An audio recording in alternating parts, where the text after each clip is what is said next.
অনুষ্ঠানের বিভিন্ন স্তরে সম্মানিত অতিথিবৃন্দ,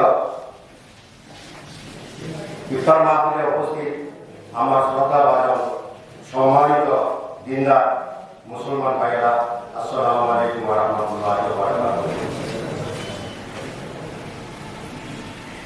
আমরা আজকে যারা এখানে উপস্থিত হয়েছি প্রত্যেকেই মুসলমান হিসাবে একটা বিশ্বাস করি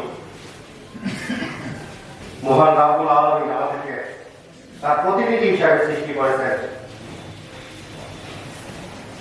আমাদের সৃষ্টির পূর্বে আমাদের আদিত্যকে যখন সৃষ্টি করা আল্লাহর অভিপ্রায় হয়েছিল, তখন ফেরেশতাকে এই অভিপ্রায়ের কথা জানিয়ে উনি বলেছিলেন, তিনি জানেন ফিরাকি হানিফা, পৃথিবীতে আমি আমার এটা আমাদের আত্মউপলব্ধিত আত্মচার আত্মপর্যালোচনা করা আমাদের আল্লাহ রাব্বুল আলামিন এই রমজানের রোজা আমাদের উপর ফরজ করে দিয়েছেন তাকওয়া অর্জনের জন্য, খোদা ভীতি অর্জনের জন্য।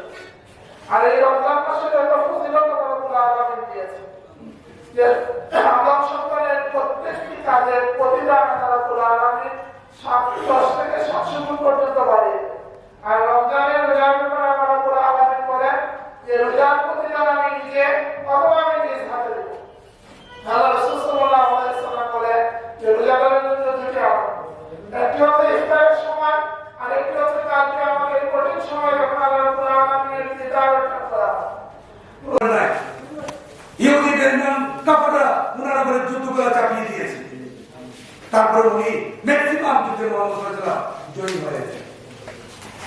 আজকে ভাইয়া আমরা আজকে টিভি দেখলে, ফেসবুক দেখলে গাও শিরকি ইফতারের সময় চোখ থেকে ওরা ইফতার